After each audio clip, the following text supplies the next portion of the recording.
सुनिए इस वक्त मिलनसार शब्द बिशप मसेदो के संग। भूख के द्वारा, लड़ाइयों के द्वारा आज हमारे शहर हिंसा से भरे जा रहे हैं, और ये प्रोग्राम आप तक लेकर आ रहा है प्यार, शांति और आनंद के क्षण। एक ऐसा प्रोग्राम जिसको तैयार किया गया है बेहद ख्याल रखते हुए आपके हृदय के लिए।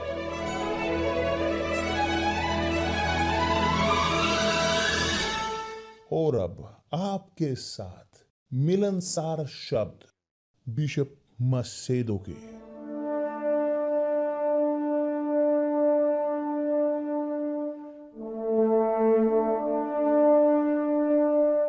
नमस्कार मेरे प्रिय दोस्तों, बहुत अच्छी सुप्रभात। परमेश्वर आपको आशीष दे कि पवित्र आत्मा जिसने हमारे प्रभु यीशु मसीह का मार्गदर्शन किया, जो उपलब्ध है हर एक का मार्गदर्शन करने के लिए कि जो चाहते हैं उनके द्वारा मार्गदर्शित होना, वो उपलब्ध हैं, तैयार हैं उतरने के लिए सबके ऊपर। जो चाहते हैं होना मार्गदर्शित, लेकर जाए जाना, यहां तक कि आपकी इच्छाओं को पवित्र आत्मा के द्वारा। तो जो चाहते हैं मार्गदर्शित होना पवित्र आत्मा द्वारा, वो अधीन होते हैं परमेश्वर की इच्छा के। वह परमेश्वर की इच्छा को पूरा करते हैं, आज्ञा का पालन करते हैं परमेश्वर के शब्द का। वो जो चाहते हैं, जो नहीं चाहते वो अंगूठा चूसते रहेंगे। कोई कुछ नहीं कर सकता, मैं थोप नहीं सकता मेरी इच्छा किसी पर भी। मैं नहीं थोप सकता मेरी इच्छा मेरे बच्चों पर, मैं नहीं सौंप सकता मेरी इच्छा एस्तर पर, मेरी पत्नी पर। कोई इच्छा नहीं थोप सकता अपनी मुझ पर, ना ही परमेश्वर अपनी इच्छा मुझ पर थोपते। तो मुझे वो कहते हैं, मुझे सिखाते हैं, ओरिएंटेट करते हैं, वो टिप देते हैं। अब जो दिलचस्प ग्रहण करने में पवित्र आत्मा को स्पष्ट है, आज्ञा का पालन करते हैं। वे बहस नहीं करते, वो शोक नहीं मनाते, वो नहीं मैंने ये किया, मैंने वो किया। नहीं ग्रहण किया पवित्र आत्मा। आपने किया मगर बुरे तरीके से किया, क्योंकि नहीं किया कि जैसे परमेश्वर के शब्द कहते हैं। तो आप जानते हो कि आपको क्या करने की जरूरत है। तो चलिए देखते हैं यहाँ एजेकियल के केस में। तो चलिए सोचते हैं थोड़ा सा, यहाँ रखते हैं पूरे फोकस में। तो चलिए, जब परमेश्वर एजेकियल के ऊपर आए, वचन कहता है कि प्रभु की शक्ति मुझ पर हुई। नबी ने इस प्रकार कहा, प्रभु की शक्ति मुझ पर हुई और वह मुझ में अपना आत्मा समवाकर बाहर ले गया, कि जो पवित्र आत्मा थी, और वह मुझे तराई के बीच खड़ा कर दिया। एक तराई जो हड्डियों से भरी हुई थी,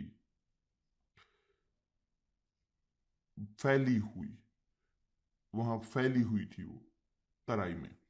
तब उसने मुझे उनके चारों ओर घुमाया, और तराई की तह पर बहुत सी हड्डियां थी, और वे बहुत सूखी थी। कि परमेश्वर ने अपने सेवक को रखा वहां उस सूखी हड्डियों के तराई में, और उसे चलाया वहां उस हड्डियों के बीच। यहां पर उसके बाद परमेश्वर ने पूछा अपने सेवक को, क्या ये हड्डियां जी सकती हैं?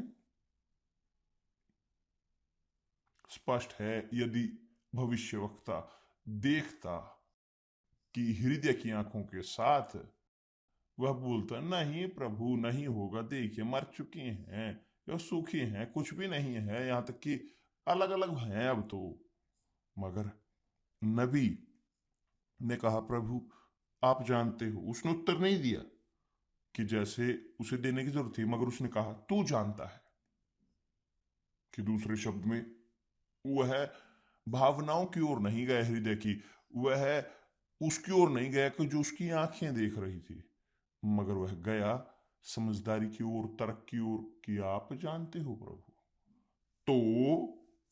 तो देखिए, देखिए ध्यान दे। तब उसने मुझसे कहा, इन हड्डियों से भविष्यवाणी करके कह, और कह, हे सूखी हड्डियों, प्रभु का वचन सुनो। मैं विश्वास करता हूं कि हम जी रहे हैं सूखी हड्डियों के संसार में। यहां तक कि लोग जिनको पवित्र आत्मा प्राप्त नहीं हुई, जो पवित्र आत्मा जिनके पास नहीं है, जिनका बपतिस्मा नहीं हुआ पवित्र आत्मा के साथ, जिनकी मोहर नहीं है, जिनके पास, कि दूसरे शब्दों में जिनके पास नहीं है प्रभु यीशु का मन, क्योंकि मन प्रभु यीशु मसीह का दिमाग वह पवित्र आत्मा है।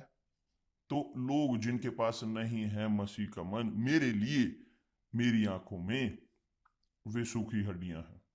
चाहे वे लोग अविश्वासी इस संसार में है, यह वास्तविकता कि मैं इस प्रकार देखता हूं। आप जो एक सूखी हड्डी होते आए हो, जिनके पास पवित्र आत्मा नहीं, तो मेरे प्रिय दोस्त ध्यान दें, मैं यहां पर दोहराऊंगा शब्द को।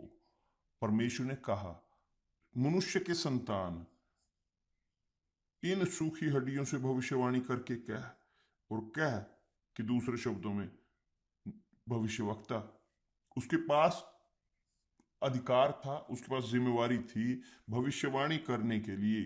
किसके लिए? सूखी हड्डियों के लिए। मगर उनके कान नहीं होते। हड्डी हड्डी है। कि दूसरे शब्दों में, यदि नबी देखता अपने हृदय की आंखों से, वह बोलता मेरे प्रभु नहीं होगा।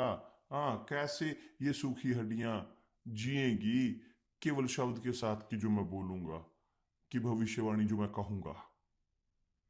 मगर उसने, नबी ने नहीं देखा, नहीं देखा हृदय के साथ। वह महसूस करता था, मगर वह आज्ञा का पालन नहीं करता था हृदय का, क्योंकि वह निराशाजनक तौर पर विद्रोही होता है। हृदय विद्रोही है, वह धोखेबाज है, हृदय क्रूर है, बुरा है। कैसे हृदय की आवाज को सुने? केवल मूर्ख, कि जो सूखी हड्डियां हैं वे हृदय की आवाज सुनते, इसीलिए वे सूखी हड्डियां हैं।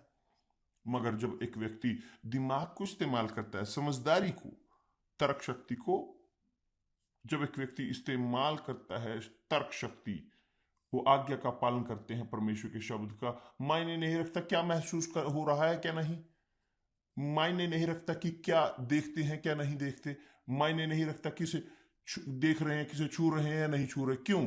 क्योंकि वे आज्ञा का पालन करते हैं कि जो परमेश्वर ने कहा है। तो उसने कहा भविष्यवाणी करके कह, नबी को आदेश दिया भविष्यवाणी करने का, कि बोलने का किसके लिए? सूखी हड्डियों को।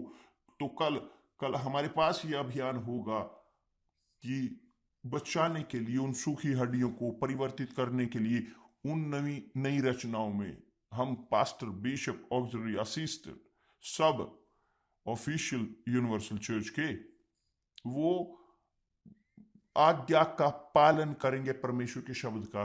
सूखी हड्डियां सुनेंगी, घर सूखी हड्डियों से भरा होगा। कि दूसरे शब्दों में, इसकी बजाय हम लेकर जाएं सूखी हड्डियों की तराई तक, परमेश्वर लेकर आएंगे सूखी हड्डियां यहां चर्च तक। और हमारा जो मिशन है वो केवल आज्ञा का पालन करना, परमेश्वर के शब्द का। भविष्यवाणी करके कह, और क्या भविष्यवाणी कर, क्या कर, कहते हुए, सूखी हड्डियों, प्रभु का वचन सुनो। केवल ये, कुछ और नहीं। प्रभु का वचन सुनो है कान, क्योंकि सूखी हड्डियां सूखी होते हुए भी वे सुन सकती हैं, उनके पास है सामर्थ्य। कि मायने नहीं रखता पवित्र आत्मा है या नहीं है, मगर वो सुन सकते हैं। उनकी बुद्धि, उनकी समझदारी, उनके कान भौतिक, उनके पास अधिकार होगा कि सुनो परमेश्वर का वचन। क्या प्रभु ने कहा? प्रभु ने कहा, देखो मैं आप तुम में सांस समाऊंगा और तुम जी उठोगी। खत्म, खत्म। और कहा, मैं तुम्हारी नसें उपजा कर मांस चढ़ाऊंगा, तुमको चमड़े से ढांपूंगा, तुम में सांस समाऊंगा और तुम जी जाओगी, और तुम जान लोगी कि मैं प्रभु हूं, कि मेरे शब्द उनमें जीवन है। मेरे शब्द जीवन देते हैं। मेरे शब्द जीवन है और जीवन देते हैं, क्योंकि आत्मा मेरे शब्द की, वो मेरी आत्मा है। और सब कुछ संभव है उनके लिए जो विश्वास करते हैं आत्मा में परमेश्वर के शब्द की। आप सुनते हो परमेश्वर के शब्द को, हम यह करेंगे, हम आज्ञा का पालन करेंगे। कल हम केवल और केवल वह करेंगे जो परमेश्वर ने कहा है। हम नहीं कहेंगे ओ परमेश्वर चंगाई दे, मुक्ति दे, ओ प्रभु मुझ पर दया करें। नहीं, ये कुछ नहीं। हम सूखी हड्डियों को बोलेंगे, सूखी हड्डियों प्रभु का वचन सुनो। और इसी कारण कि जो सूखी हड्डी होंगे, कि आप जो सूखी हड्डी होंगे जो कल आएंगे, आप आए तैयार होकर सुनने के लिए, परमेश्वर के शब्द को सुनने के लिए, कि जो परमेश्वर कहते हैं। और वो कहेंगे अपने सेवक के द्वारा सूखी हड्डी प्रभु का शब्द सुन। मैं, प्रभु ने कहा है, मैं ये करूंगा, मैं ये करूंगा, मैं तुम्हारे अंदर अपनी आत्मा समाऊंगा और तुम जियोगे। खत्म, ये कही, यही बस, और छोड़ नहीं। और ये सेकंड वक्त प्रश्न है, और खत्म, खत्म। हम करेंगे हमारी ओर का कार्य, हम आज्ञा का पालन करेंगे, यहां तक कि जानते हुए कि हमारे बीच होंगी और अधिक सूखी हड्डियां, कुछ से सूखी हुई पूरी तरह से मायने नहीं रखता। हम भविष्यवाणी करेंगे आज्ञा का पालन करते हुए परमेश्वर के शब्द का, केवल ये, और बाकी शेष परमेश्वर के साथ होगा। यदि आप महसूस करें ना करें, आप देखें परिणाम उस समय ना देखें, परिणाम उस समय मायने नहीं रखता। हम हमारे हिस्से का कार्य करेंगे और परमेश्वर अपने ओर का कार्य करेंगे। आप अपनी ओर का करोगे कार्य आते हुए सुनकर भविष्यवाणी को, और ग्रहण करेंगे आत्मा को, कि जो परमेश्वर ने वादा किया है। हम भविष्यवाणी करेंगे, हम वो बोलेंगे कि जो परमेश्वर ने कहा है, और परमेश्वर बाकी करेंगे। ये है विश्वास। मूर्ख विश्वास, मूर्खता भरा, मूर्खता, पूरी तरह से मूर्खता भरा, कि संसार नहीं समझता इसे। मगर जिसके कान हैं तर्क शक्ति वाले, कि जिनके कान हैं समझदारी भरे, कि जिनके कान हैं विनम्र, वे सुनेंगे और जिएंगे। समझ में आया? परमेश्वर आप सबको आशीष दे। कल मिलते हैं भविष्यवाणी के समय। प्रभु यीशु के नाम से परमेश्वर आपका भला करे। आमीन।